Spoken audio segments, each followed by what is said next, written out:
All right. Welcome, everyone, to the Automate Forward Midday Meetup. My name is Jake Hall. I'm the manufacturer Millennial, and joining me is Chris, the host of Manufacturing Happy Hour. So every day this week, there's going to be some awesome keynote speakers happening on the virtual show with Automate Forward, put on by A3, with 80 keynote speakers talking about automation, manufacturing. There's 250 virtual booths that are happening, and overall, it's really exciting event. Chris, we've checked out the event so far. There's a lot of fun stuff happening. Yeah, and kudos to A3 for just hosting a great event. I think with any virtual trade show, I'm sure some people watching this haven't had a chance to jump on yet. I mean, going really smoothly so far, a really manageable, tight, well put together agenda. Like, it's really all the things you'd want out of a virtual trade show right now. And great discussion. I mean, we talk virtual trade show, but if you're in automation and robotics, like, you have to be dropping by this at least some point this week. It's free. The activity goes from start to finish. We're here talking on Monday, but we're going to be here all the way through Friday. It's off to a hot start, and kudos to A3 for doing such a great job with it. Absolutely. One of the big announcements that happened with A3 right away is, for so long, they had RIA, they had A3 Mexico, they had IAI, all these organizations. They're taking all of them, they're combining them under one Association for Advancing Automation group. They got a great website, automate.com. And that's going to be launching later this month. So there's really a lot of fun conversations. But Chris, we're going to dive right into this. We're doing the Midday Meetup, where we're going to be talking about just what's happening in the industry, some of the key takeaways from events. So if you guys have not had a chance to listen to the keynote speakers or some of the other, speakers during the week, we're going to be kind of bringing those forward. But also, it's a great opportunity where we're on social media. We're on YouTube, we're on Facebook, we're on LinkedIn right now. Everyone's kind of chatting. If you guys had key takeaways or you have questions kind of about the event, put them in chat. Let's answer them. But, right away, Chris, we had really an awesome lineup this morning with the keynote. We had, the new industries driving growth in automation with just some great guys. We had John Bobinovich from KUKA, Ted Dangle from FedEx, John Dolcinos from Jabil, Mark Lewandowski from Procter & Gamble, and of course, Robert Little, who's on LinkedIn all the time from ATI Industrial Automation. Really just some awesome conversation about where is automation going and what has happened really since, COVID, this whole entire thing that I think really has changed the automation and the manufacturing industry, and really did not necessarily a 180, but I would say a push to technology. I see a lot of stuff being implemented now, or even last year, that wasn't going to happen, from 3 to 5 years from now. So, what was some of the big takeaways that you had from this beginning keynote event? Sure. Well, I'm gonna cut to the end of it. I think one of the most powerful lines came from Robert Little, CEO of ATI Industrial. I think his closing comment was, in 3 to 5 years, you won't be able to find the manpower you need for your operation.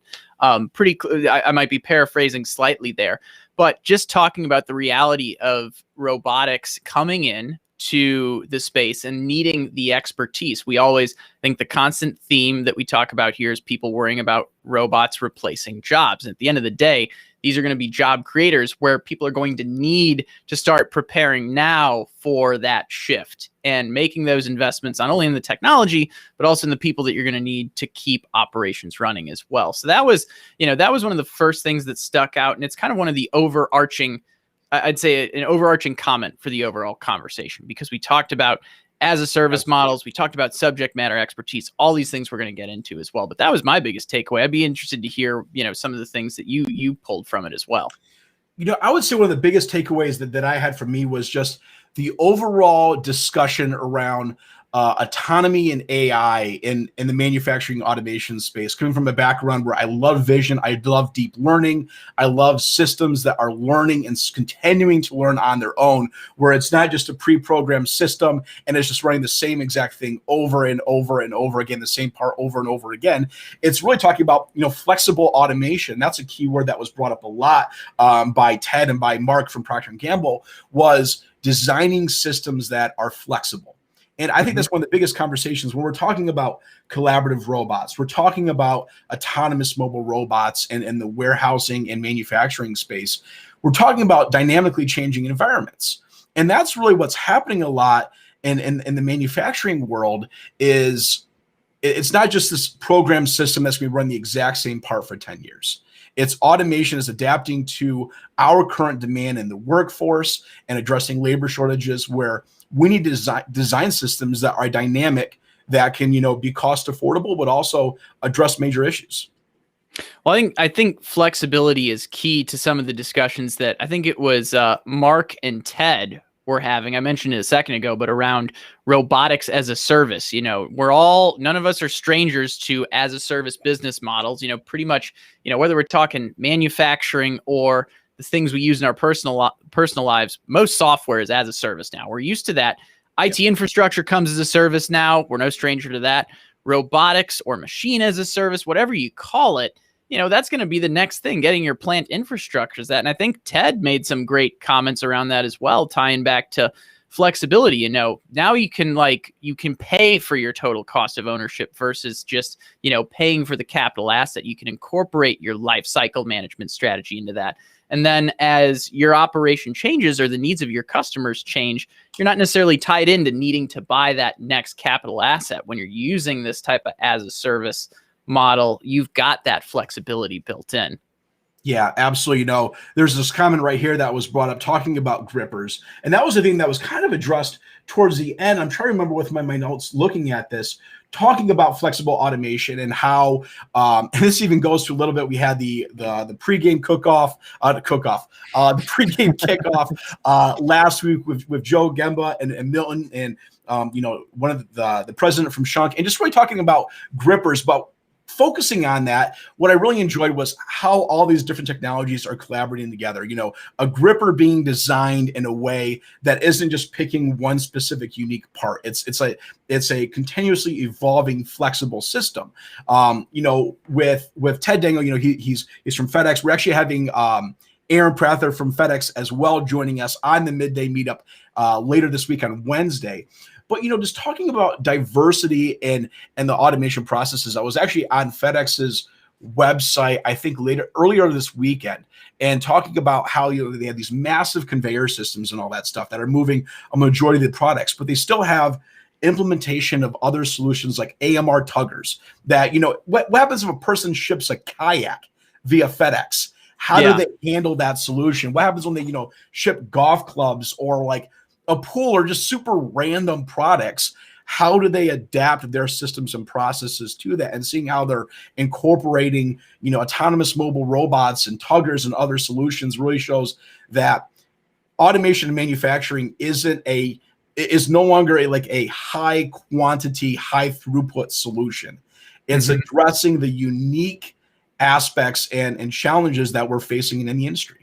Well, I think even from a more general standpoint, it shows us how far we still have to go before everything is automated. Like, we're at the very beginning of this journey. In fact, I think it was John Delchinos from Jabil that mentioned, and I might not be getting this perfect, but I think he said like 10% of their processes right now are really like fully automated. There's still a lot of room when it comes to assembly in their processes. And number aside, what you're saying about FedEx and talking, I think the point that was being made by Ted was he was saying that, they're really good with the mid-size packages right now. But when it comes to really small stuff and really big stuff, like your kayak example, there's still room to be had there for automation improvements and automation implementation in general as well. So, I think one of my other big takeaways, just to be frank, is that we're just at the start of this journey. There's still massive opportunity to go through before we're at like a fully automated standpoint in some of these facilities.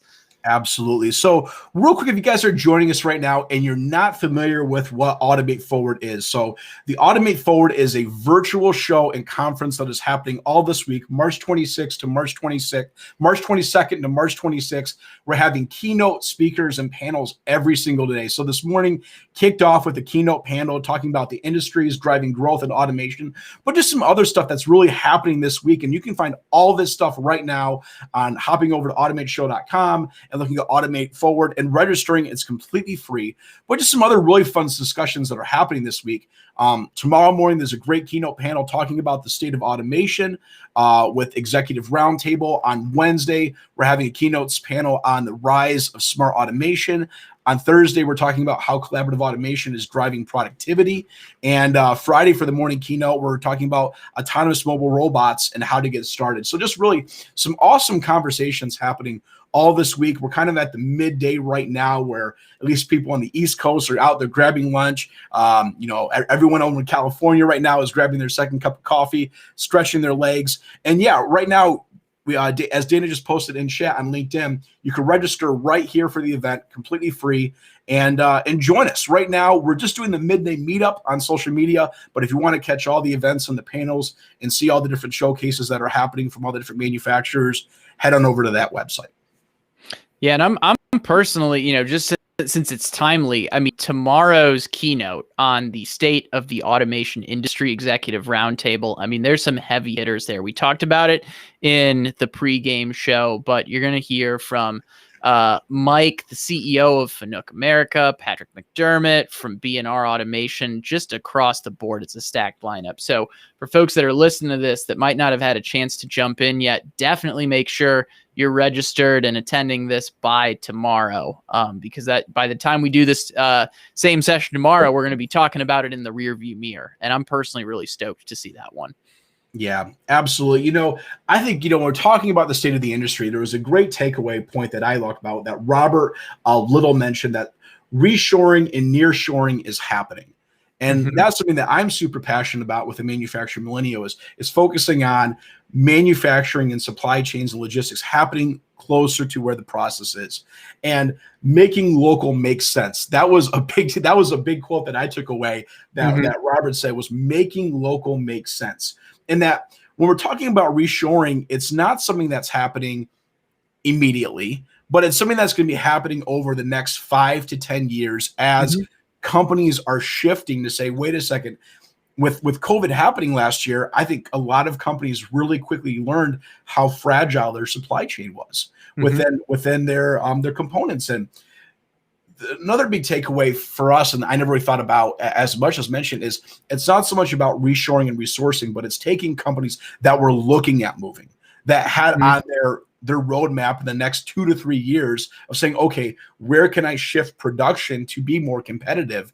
And they might be rethinking right now saying, well, wait a second, with what other companies learned in 2020 and in 2021, do we need to reevaluate how we're sourcing our materials? Yeah. Well, it ties into another conversation that jumped out at me during that keynote was around brownfields versus greenfields and the rise of these greenfield facilities. And I think it really ties in because a year ago when COVID was first hitting, probably just over a year ago now, because I think in, late February, early March, the first takeaway we all had in manufacturing was it's like, oh gosh, I think I need to rethink my supply chain strategy because I'm not able to get the parts that I used to be able from Asia Pacific. Then it became a much bigger challenge because it was clearly a global issue. It wasn't just limited to that region. Yep.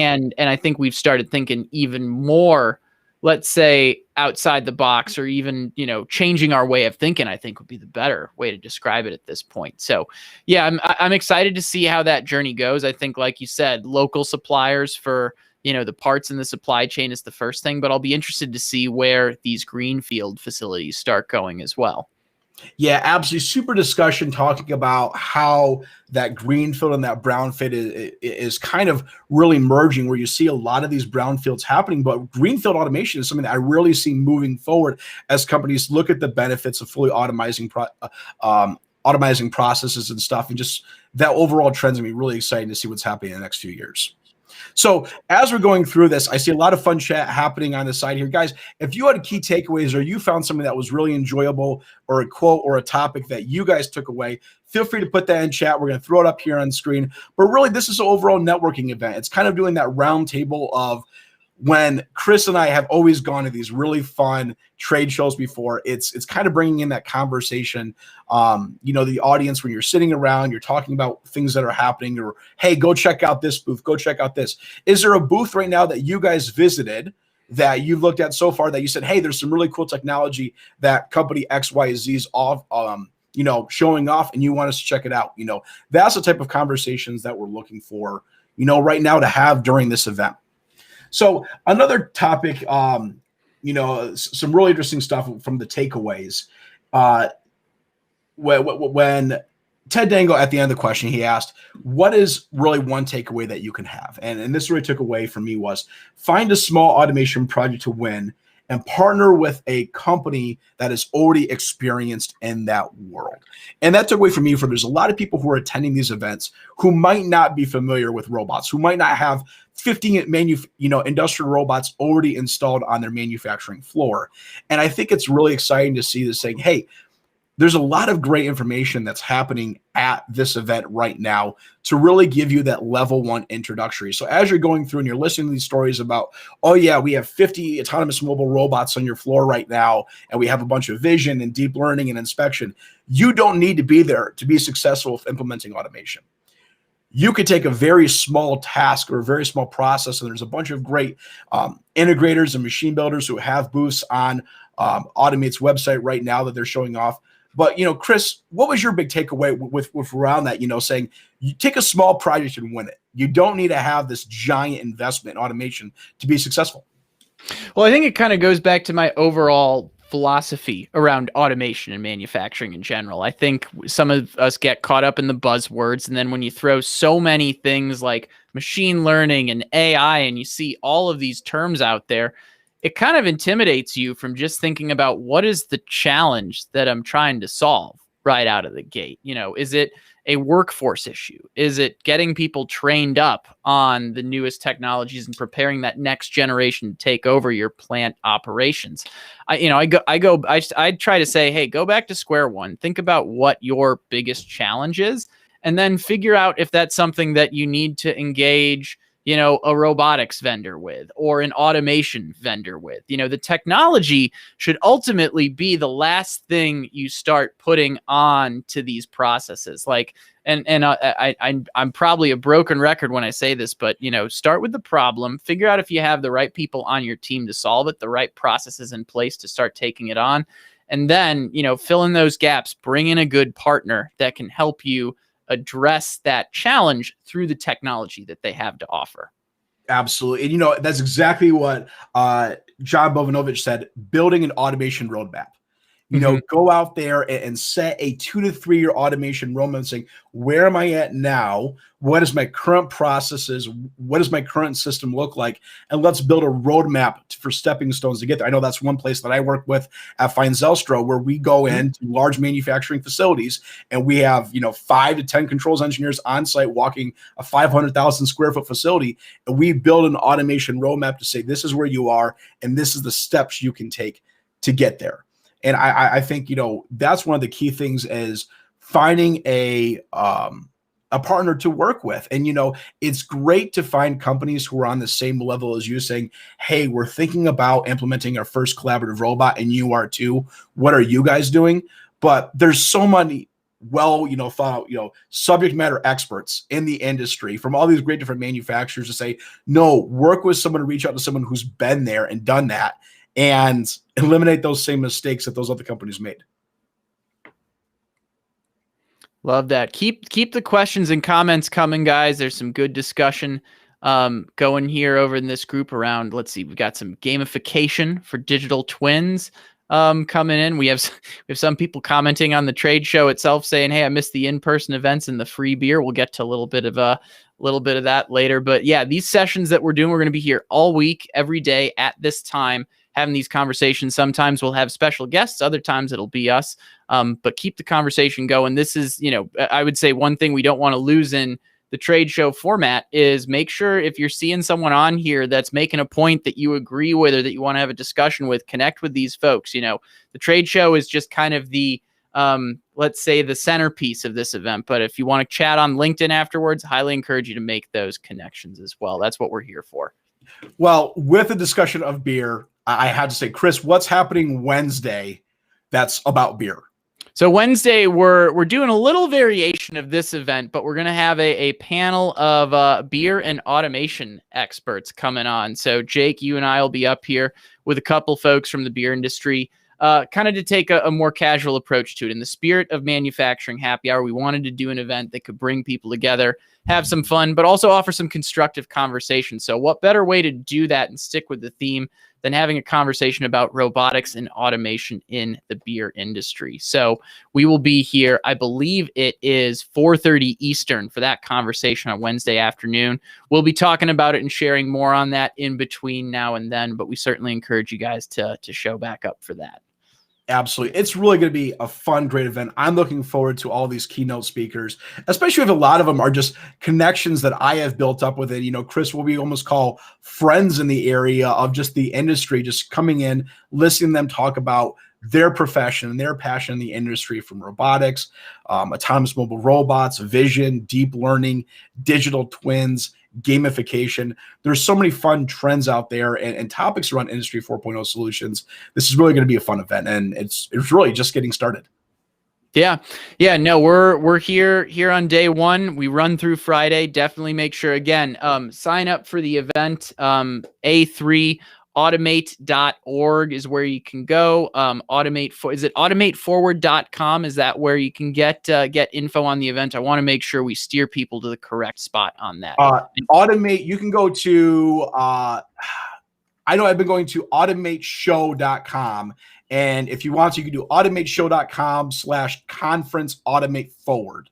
But we'll pop some links in the chat as well. I'll do that right now. In fact, Dana just sent us a message with the event link. So it's even easier to jump in, register to get free access. Perfect. Yeah. So hop in right there. You can click that link and join us. And just some overall, just really good discussion. So like I said, for the midday meetup, it's just one of those things where we're going to be having some future guests on the show joining us. I know Aaron Prath is going to be joining us on Wednesday. We're going to have some awesome guest speakers tomorrow, Thursday, and Friday. And then, of course, for the manufacturing happy hour, Wednesday afternoon, 4:30 p.m. Eastern.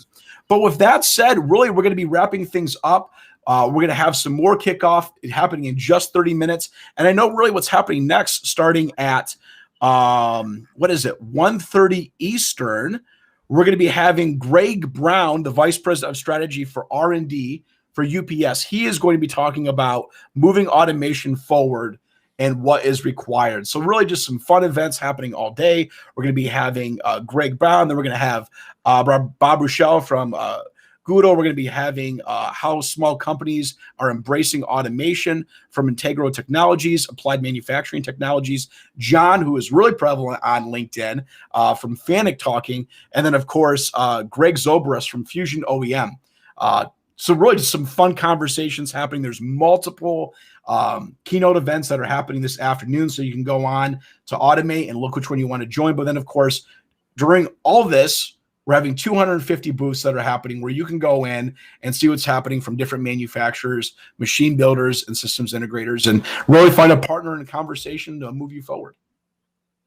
Love that. And we will be back here tomorrow at the same time, recapping the events that have taken place since then, talking about Tuesday morning's keynotes. It'll be another great conversation. And before we wrap up, Jake, I have a automation related question and then a non-automation statement or question that we have to get into, seeing as how we're basically automation and robotics industry sportscasters now. So first thing, any other final comments on the automation front, things you're excited about, things that jumped out this morning? You know, I think for me, one of my biggest, I would say, enjoyments I have in the industry is autonomous mobile robots. That's something that I super enjoy. So that panel on Thursday is going to be a lot of fun that I'm really excited about listening to, but really just all these speakers. It's going to be a lot of knowledge that I'm going to be taking in this next week. Love it. Yeah, I shared late last night. It was a busy day yesterday. I meant to get it out earlier, but I shared on LinkedIn the 5 things I was most excited about. And I think, admittedly, I mentioned it earlier, but that keynote panel tomorrow on the 2021 State of the Automation Industry Executive Roundtable, that's going to be awesome. Make sure you add that to your calendar, 10 a.m. Eastern time. So yeah, you can't go wrong this week. Plenty of things you can get out of this. And on that note, I said I had a non-automation thing to ask you about. During our pregame show, we made some bold sports predictions because while we're basically analysts for the automation industry right now, there's also a lot of shows like this going on around March Madness. And I believe you had said the Illini might go all the way. Is that correct?